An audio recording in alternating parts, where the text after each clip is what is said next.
Alors l'épisode du jour, c'est un petit sujet technique. Aujourd'hui, c'est passer les passages à vache. Alors il y a deux types de passages à vache.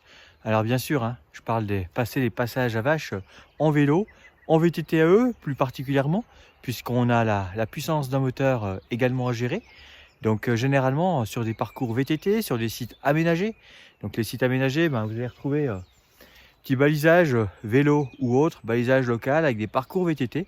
Et généralement, eh bien, quand vous avez une pâture où on a du barbelé, et bien lorsqu'il y a un passage, pour justement éviter que les gens ouvrent la barrière et ne la referment pas, eh bien, il y a certains aménagements qu'on appelle passage à vache, qui peuvent être réalisés en bois ou encore en plastique ou aluminium. Alors il y a les modèles en relief, puisqu'en fait, généralement, les vaches n'aiment pas du tout le vide. Et le fait d'avoir, entre guillemets, ce mini vertige, les empêche, les démotive à passer et à franchir, on va dire, la limite. Et après, on peut trouver des structures, on va dire, beaucoup plus importantes, plus pour des passages à voiture, appelés également passage canadien, où là on a carrément une fosse qui est creusée, avec des rouleaux, du vide en dessous. Et là, pareil, les vaches vont éviter de s'y aventurer. D'ailleurs, ces passages canadiens, assez souvent, on a le droit à un panneau interdit aux piétons, interdit aux vélos, car si on met la roue en travers, et bien là, c'est direct garage à vélo, un petit peu comme quand on fait du trial dans des palettes, on bloque tout, et il n'y a rien de pire pour mettre en 8 sa roue et tout vriller. Donc c'est clair que sur les passages canadiens, mieux vaut filer bien droit, en gardant bien loin, pas forcément très vite, ou bien passer par le passage piéton imposé, et ouvrir et fermer la petite grille. D'un point de vue technique, le passage à vache traditionnel, eh bien généralement, c'est un petit dôme. Donc il va falloir l'aborder comme une bosse en tout terrain. Elle est juste artificielle, et qui dit artificielle dit parfois des matériaux à faible adhérence.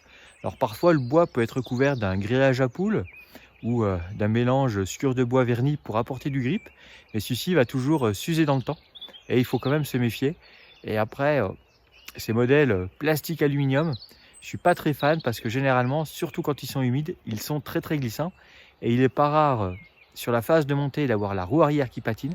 Trop de puissance tue la puissance, et sur la phase de descente de l'autre côté, eh bien, il faut se méfier de son frein avant, pas trop bloqué, car là on a vite fait d'avoir la roue arrière qui pousse la roue avant qui gicle. Il ne faut pas oublier que généralement à droite et à gauche vous avez des poteaux, les fils barbelés, un petit peu de pente quand même puisque on est sur un dos d'âne bien marqué.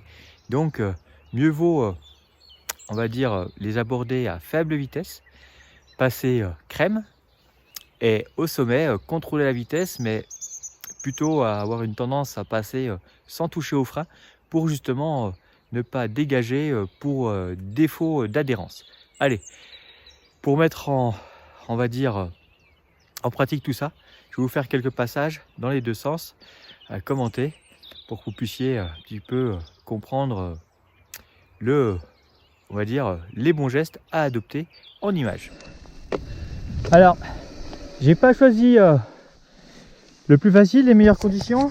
Déjà, j'ai des pneus bien gras, c'est la saison qui veut ça. Et là, on va pas avoir un passage à vélo à plat, hein. On va avoir un passage à vélo un peu dans la pente, désaxé par rapport au sentier. Donc la première des choses pour être à l'aise, ça va être de venir dans l'axe, de contrôler sa vitesse d'entrée, et une fois bien en ligne, de mettre juste ce qu'il faut en termes de petit à-coup pour pouvoir en fait passer l'obstacle et relâcher les freins juste derrière pour justement pas avoir de risque de glissade sur la partie descendante. Dans l'autre sens, alors là pareil, hein, on est sur une situation, on va dire, pas des plus faciles, puisque j'ai un talus avec de la montée et derrière un changement de pente avec l'obstacle à franchir, les pneus qui sont toujours aussi gras, l'obstacle légèrement humide.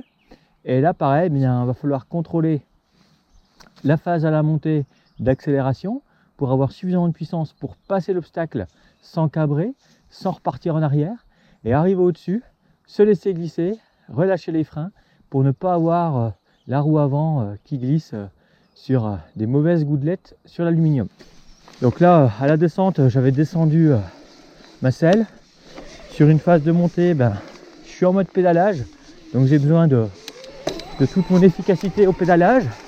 Donc je me présente, je passe avec un petit coup de rein, dès l'instant que je suis au-dessus, j'arrête de pédaler, à la descente, je ne touche pas les freins, et ensuite, hop, l'obstacle est passé, moins de temps on passe dessus, moins on s'expose à des risques, et on peut continuer notre sortie.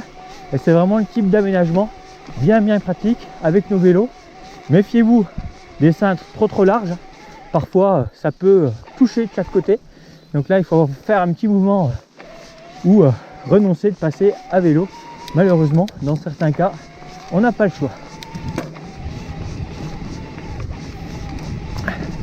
Et pour ce qui est des passages canadiens plus destinés aux voitures, alors si vous avez un beaucoup de guidon, moi perso c'est vrai que je les passe, je file bien droit, mais ne prenez pas de risque. Optez pour l'échappatoire qui est souvent imposé, parce que là ça peut vite vous coûter très cher en matériel. Les roues avant n'aiment pas être bloquées. Allez, c'est magnifique ce matin, petit soleil qui se lève. Allez, vive le printemps.